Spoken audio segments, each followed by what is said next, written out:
wondering if you should be buying a house or if renting is something you should still continue to do? Let's talk about it. And let's give you, say, the pros and the cons and things you might want to think about if you're currently renting and thinking about buying. My name is Liz, and I sell real estate in Richmond, Virginia. But I also want you to know that just because I sell houses doesn't mean it's for everyone. I talk to people all the time through this process of, is it time for me to buy a house or should I continue renting? Now, if this is the kind of content you're interested in, go ahead, ring the bell, like, subscribe, and write me a comment on what your opinion is on the renting versus buying a house conversation. And it goes a little something like,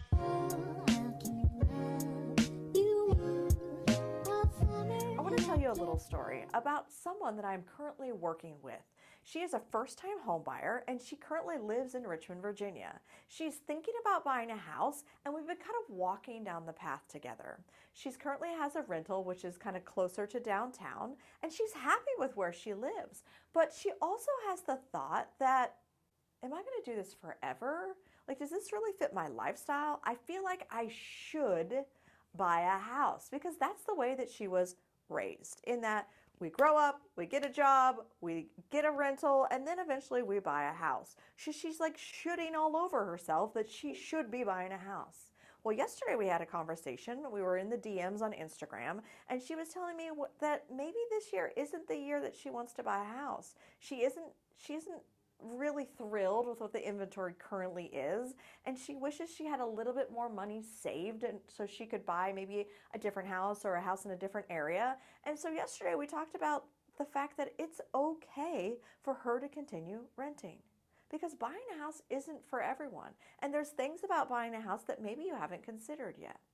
Like, you actually have to take care of it yourself. There's no maintenance man. And if something breaks or something goes wrong, you as the homeowner, you have to take care of it. And then what about if you buy a house that has a yard? Who's going to take care of that?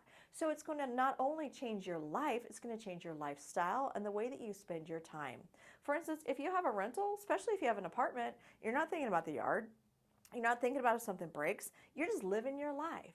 So I want you really to think about if you want to take on that new lifestyle that owning a property has. Now, can you buy a condo? Can you buy a townhouse instead of buying a house that has a yard or a house that has lots of land? Yes, but it is something to think about.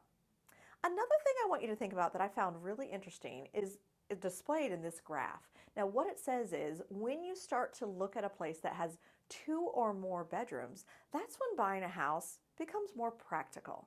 Typically, houses have 3+ bedrooms. They're building houses that have at least 3 bedrooms, 2 baths. Gone are the days when they built houses that were smaller, and now they're building houses that typically have 3 beds, 2 baths, or more. So you'll notice that it becomes more cost effective, that when you need more space, you're going to want to consider buying a house versus renting a 2-bedroom, 3-bedroom, 4-bedroom. It just, the cost outweighs itself when you start looking at anything more than a 2-bedroom rental. Another thing you're going to want to start to think about is when you have to renew your lease. Have you found that when it's time to renew a lease, especially since the pandemic, that it feels like it's always going up and up and up? According to Realtor.com, rents over the last 8 months have gone up 1% at least each month. That's crazy. And since the pandemic, they've gone up 25%. So the good thing about a mortgage is once you lock in your mortgage, as long as you have a fixed rate mortgage, you're going to know what your mortgage payment is for maybe 30 years if you live in that house. There's no surprises. Now, will your taxes change? Yeah, your taxes may change. May the maintenance costs change? Yes. Are you going to want to do things to your house? Probably. So there are variables, but when it comes to your actual rent payment versus your mortgage payment, a mortgage payment, as long as it's a fixed rate mortgage, is something you're going to be able to count on. Instead of every year thinking, oh, did my rent go up again? Which it's probably going to.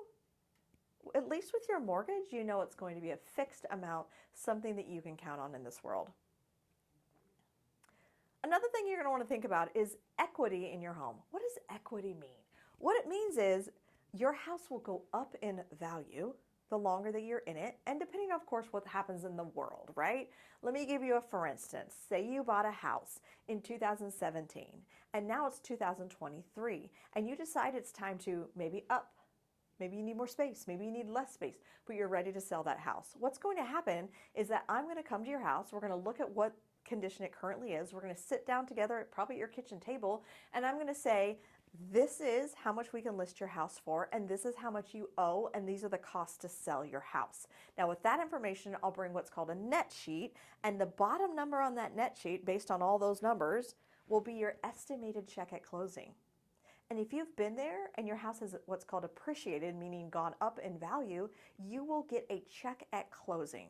Typically, people are getting money at the end, especially in this current market. Now, has it happened that maybe they owe more than their house is worth? So the opposite can happen, right? Say they buy a house and the value of that house goes down for whatever reason. If you go to sell it and you owe more than the house is worth, you're not going to get that check at closing. But typically, currently in the market, 2023, when I sit down with a homeowner that I sold a house to 5 years ago, 3 years ago, I'm sitting down and they're getting a check at closing that they can use to buy the next house or not buy the next house, depending on what their life is. Building equity is how we build wealth in the current world that we live in. It's something that is often amazing to people. They buy a first house not even thinking about that benefit, and then we sit down because maybe they're moving out of state for a job, or maybe they're moving because they need an extra bedroom. And when I sit down with them and tell them, you know, if we sell your house for this amount, this is your estimated check at closing, they're blown away by that amount. And if you keep renting, you're never going to see that check. These are a few reasons why you might want to consider buying a house versus renting. There are also the reasons that you might want to never consider buying a house and continue to rent. I want to be the resource to walk down this path with you. If you have questions, let me know. My name is Liz, and below is the link of how you can get in touch with me. Text me, write me a comment, call me on the phone. My phone number is right there. I want to be a local resource for you in Richmond, Virginia.